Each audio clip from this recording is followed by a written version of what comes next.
Puji Tuhan, Bapak Ibu Saudara sekalian, renungan firman Tuhan pada pagi hari ini berjudul tentang pembaharuan kerohanian kita. Ya. Kita diambil dari surat 2 Korintus 4 ayat 16 sampai 18. Nah, saudara-saudara, dikatakan firman Tuhan, sebab itu kami tidak tawar hati, tetapi meskipun manusia lahiriah kami semakin merosot, namun manusia batiniah kami dibaharui dari hari ke hari. Ya.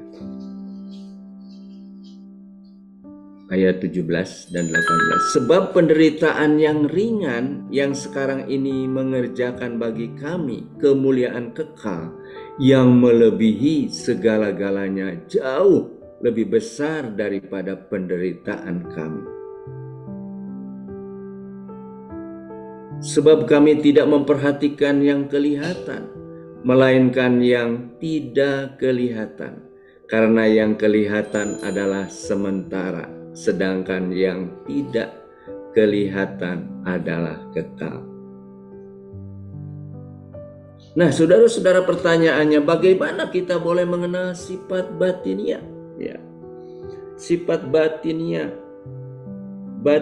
dan jasmani kita dari sudut pandang daripada firman Tuhan. Ya.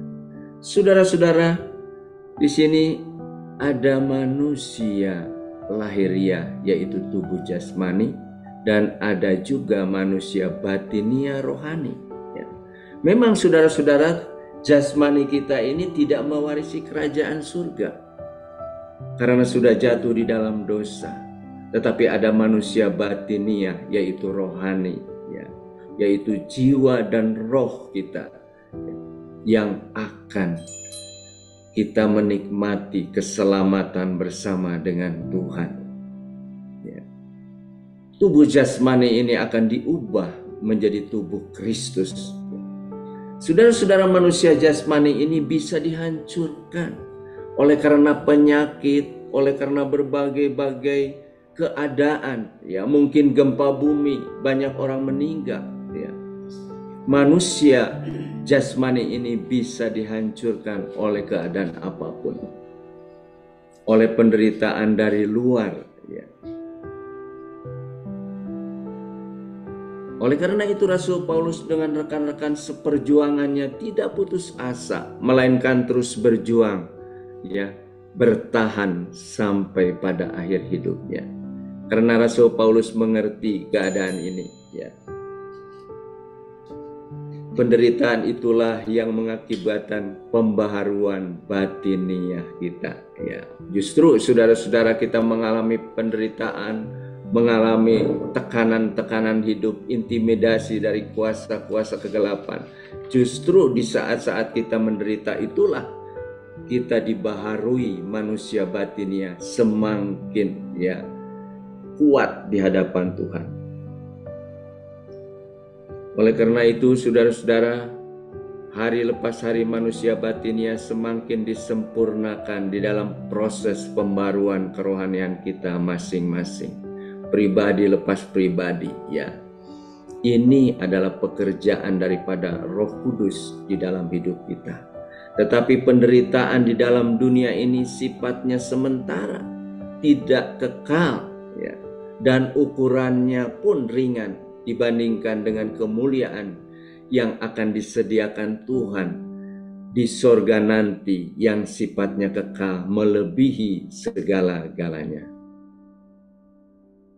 Penderitaan fisik ini adalah hal yang kelihatan, yang sifatnya pun sementara. Tetapi kita yakin kemuliaan Allah itu adalah hal yang tidak kelihatan, sifatnya kekal untuk selama-lamanya.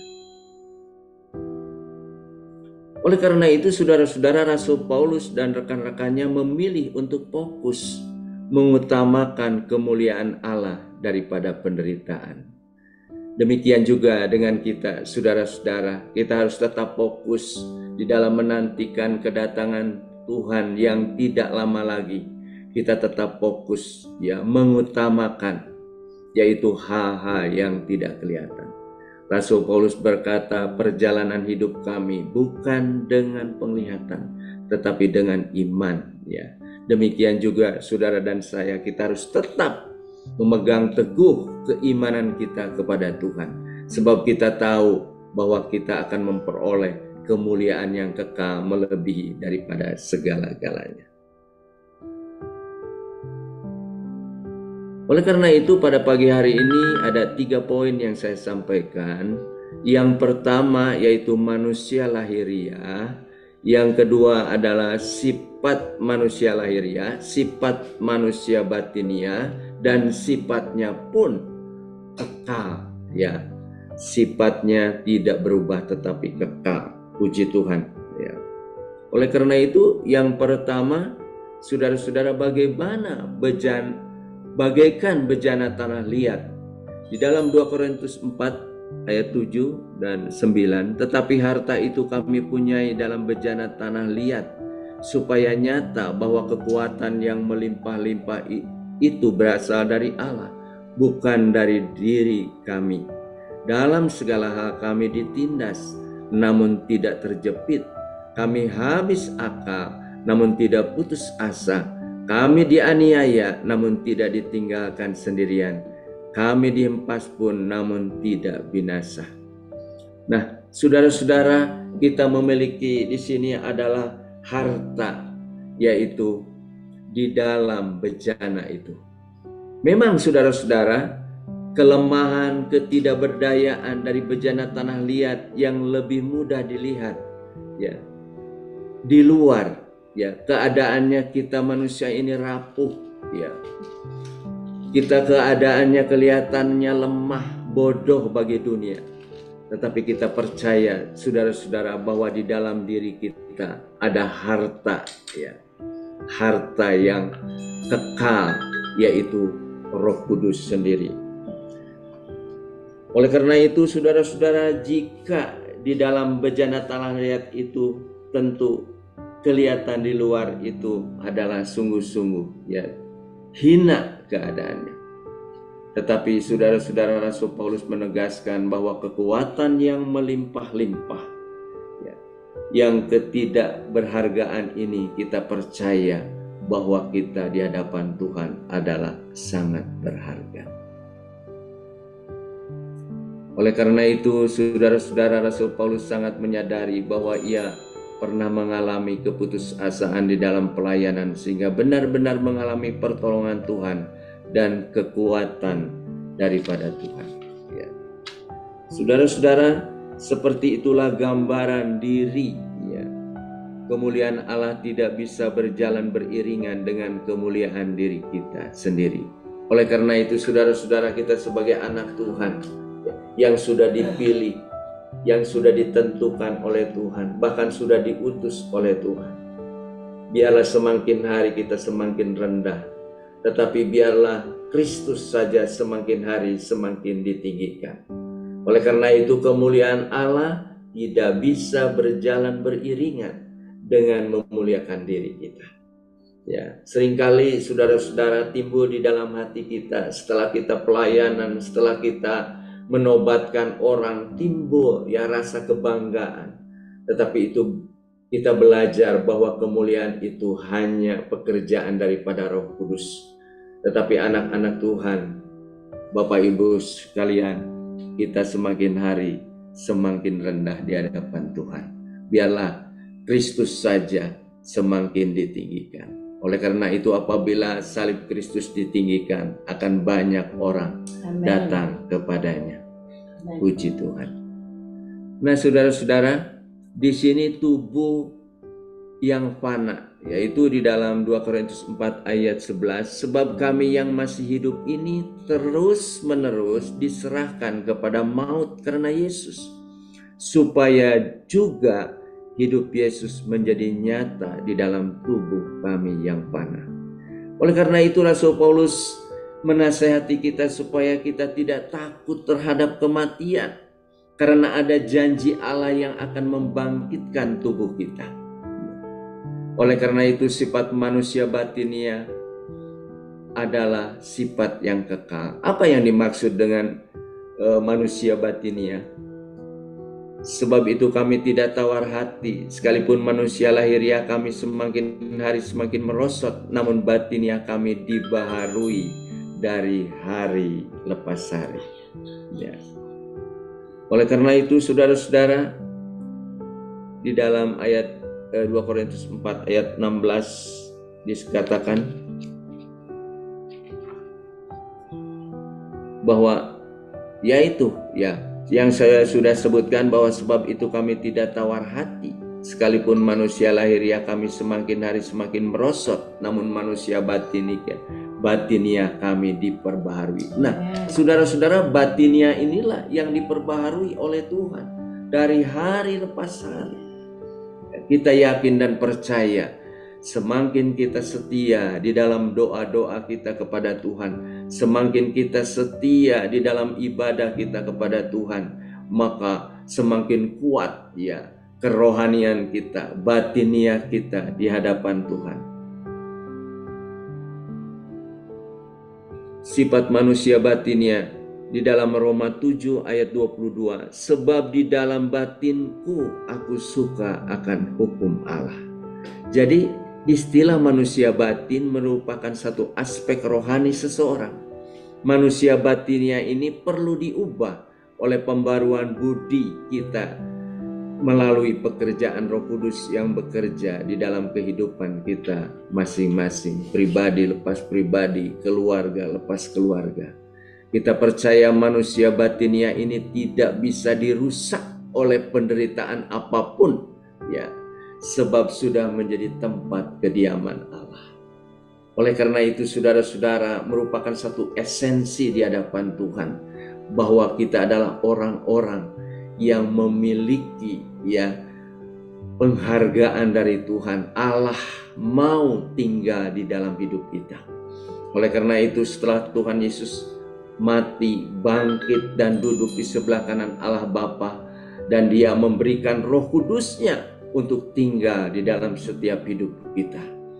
Saudara-saudara, oleh karena itu kita percaya bahwa kita adalah orang-orang yang sudah dipilih Allah menjadi satu tempat kediaman Allah di dalam hidup kita.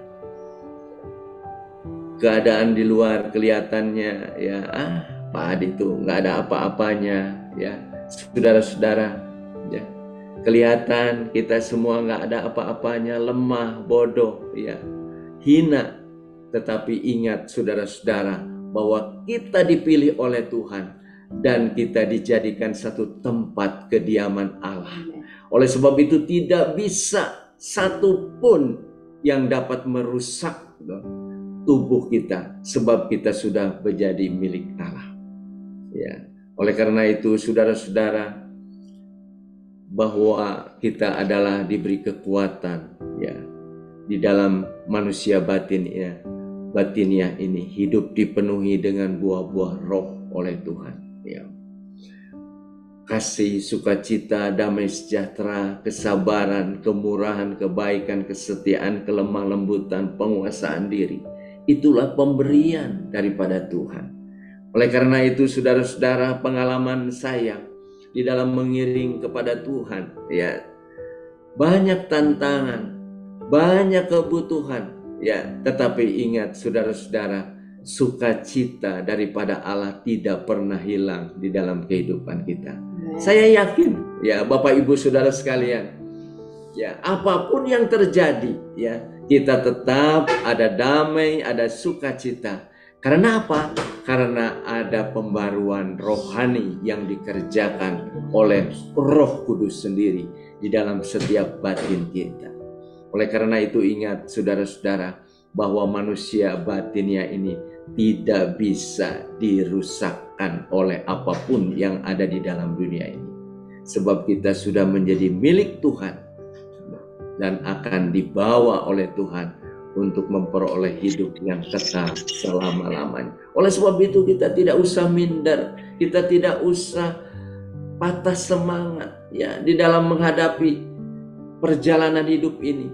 Kita tetap, sebab ada pribadi Yesus yang tidak kelihatan yang menyertai saudara dan saya. kita berjalan bersama Dia, kita bergaul seperti Henokh, ya. Dia difokuskan hanya untuk Tuhan di dalam kehidupannya. Oleh karena itu, apapun yang kita gumuli, apapun yang kita perlukan, kita percaya Tuhan kita adalah Jehovah Jireh yang menyediakan yang tidak ada menjadi ada. Sekalipun kita mengalami sakit penyakit yang secara diagnosa dokter begitu berat, tetapi kita percaya kita punya Yesus sebagai dokter di atas segala dokter, Jehovah Rafa. Oleh karena itu, saudara-saudara, kita mengucap syukur senantiasa. Bersukacitalah senantiasa, ucapkanlah syukur, ya, tetap berdoa dan ucapkan syukur di hadapan Tuhan. Oh, puji Tuhan. Saudara-saudara, oleh karena itu, hal yang ketiga yaitu sifatnya kekal. Pembaruan kerohanian kita memiliki nilai yang bukan sementara, tetapi memiliki nilai yang kekal, abadi untuk selama-lamanya. Kemuliaan yang menantikan bagi orang-orang percaya kepada Yesus Kristus. Di dalam surat 1 Korintus 2 ayat 9 berkata, tetapi seperti ada tertulis, apa yang tidak pernah dilihat oleh mata dan tidak pernah didengar oleh telinga dan yang tidak pernah timbul di dalam hati manusia, semuanya yang disediakan Allah untuk mereka yang mengasihi Dia. Ini berbicara tentang hikmat Allah yang tersembunyi dan rahasia yang tidak bisa dilihat oleh manusia duniawi. Di sini Rasul Paulus mengharapkan kepada kita pada pagi hari ini, kita tetap bergantung kepada Tuhan, ya.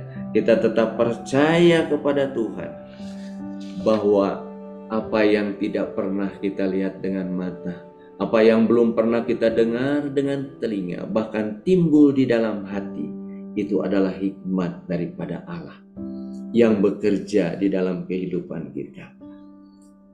Saudara-saudara,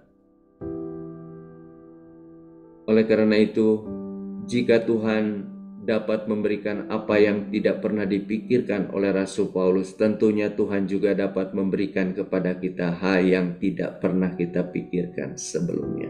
Banyak hal yang sebetulnya kita tidak pernah kita pikirkan.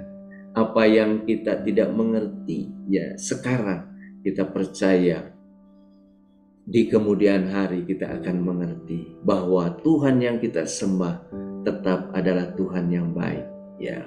Saudara-saudara, kejadian yang bulan September kemarin, kami, saudara-saudara atau saya jatuh sakit sampai 2 kali masuk rumah sakit. Tetapi setelah saya keadaan semakin dipulihkan, saudara-saudara, karena memang saya punya hipertensi dan prostat, ya, sehingga kencing susah, BAB susah, makan susah, dan akhirnya saya terkapar, saudara-saudara. Tetapi puji Tuhan, ya, setelah Tuhan tolong saya, ya, untuk kedua kali karena saya mau dioperasi katarak mata, ya, sehingga mungkin ya saya stres, ya, saudara-saudara, takut juga ya kalau dioperasi mata, takut ada apa-apa. Tetapi puji Tuhan, ya, sesuai dengan jalannya waktu, ya, kedua mata saya sudah dioperasi sehingga saat ini saya dengan jelas bisa melihat, ya, saudara-saudara. Tetapi pada saat itu setelah saya sembuh, saya berkunjung kepada anak saya yang nomor 4, ya. Pada saat itu suaminya atau anak saya yang keempat ini ada di Banjar karena bekerja. Saudara-saudara, saya tengok juga dengan istri saya, dengan Febe juga, ya, melihat menantu saya ini, saudara-saudara, mengeluh.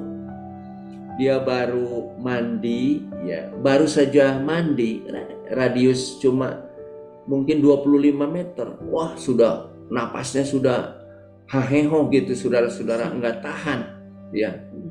Ya udah sesek, ya. Aduh, katanya. Saya bilang, atau istri saya bilang, ke dokter aja, Pung, katanya, ke dokter. Aduh, saya nggak mau, katanya, ke dokter. Itu keadaan hari hari Minggu ya, setelah kita ibadah kita nengok. Tetapi pada hari Senin ya, dia sudah tidak kuat ya menghadapi sesak ya yang begitu berat. Akhirnya dilarikan ke rumah sakit ya, UKM, dan di situ 2 hari di UKM pakai ventilator ya karena sesak, untuk membantu ya. Tujuan dokter adalah untuk membantu dengan jalan ventilator supaya napasnya normal kembali. Tetapi peralatan di rumah sakit UKM ini tidak secanggih ya, belum memiliki alat-alat yang lebih gitu. Akhirnya dilarikan juga ke rumah sakit Santosa yang memang di rumah sakit itu tersedia ya, yaitu untuk di-scan ya dan lain sebagainya gitu. Tetapi 3 hari kemudian tidak kuat.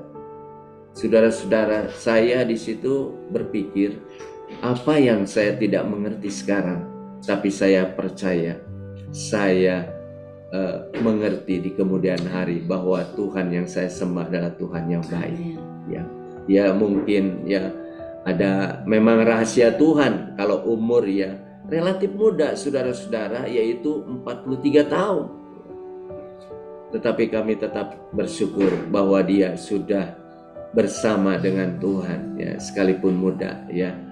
Apalagi Tuhan Yesus juga ya 33,5 tahun ya, dia tinggal di dunia, tetapi ia memiliki kehidupan kekal untuk selama-lamanya. Berapapun tahun yang kita alami, kita jalani ya, tetapi kita percaya kita akan memiliki kehidupan yang kekal untuk selama-lamanya bersama dengan Tuhan. Tentunya Tuhan, saudara-saudara, banyak hal yang sebetulnya kita tidak mengerti ya. Kita kadangkala sebagai manusia terbatas, tetapi kita bersyukur punya Allah yang tidak pernah terbatas. Yang menjadi pesan Tuhan kepada kita pada pagi hari ini, hal yang sebelumnya tertutup, kita percaya Tuhan akan menyingkapkan lewat hikmat yang Tuhan berikan kepada kita. Kita percaya pintu-pintu yang tertutup ya, Tuhan akan bukakan. Berkat ekonomi, berkat kesehatan, berkat hikmat Tuhan akan curahkan bagi kita yang percaya kepada Tuhan. Kita percaya Tuhan yang kita sembah adalah Tuhan yang hidup, Tuhan yang baik, Tuhan yang mengerti dan peduli dalam segala keadaan apapun. Sekalipun kita sakit, kita tetap percaya bahwa Tuhan itulah satu-satunya penyembuh. Saudara-saudara, hal ini tidak akan terjadi memang begitu saja, kecuali kita melibatkan kuasa dan pengurapan Roh Kudus yang akan memperlengkapi kita terus-menerus. Ya, oleh karena itu, ya, sekalipun manusia batin ya, sekalipun manusia lahir ya, semakin hari semakin merosot, tetapi kita percaya manusia batinnya ini diperbaharui dari hari ke hari. Ini memberikan kekuatan, memberikan kesehatan, memberikan saudara-saudara pengurapannya atas kita supaya kita boleh menjadi berkat ya. Puji Tuhan. Nah, kesimpulannya di sini bahwa kehidupan kita seyogyanya menaruh perhatian pada hal-hal yang tidak nampak, yang sifatnya kekal ya. Hidup kekristenan adalah sebuah perjalanan, terdiri dari langkah-langkah setiap hari di mana kita berada di tempat yang Tuhan inginkan, baik secara rohani maupun secara jasmani. Kita percaya bagi setiap kita, pribadi lepas pribadi, keluarga lepas keluarga, kita jalani dengan iman, bukan dengan penglihatan. Puji Tuhan. Kiranya Tuhan memberkati renungan firman Tuhan yang saya sampaikan. Kita percaya Roh Kudus akan senantiasa bekerja di tengah-tengah kita. Amin. Puji Tuhan.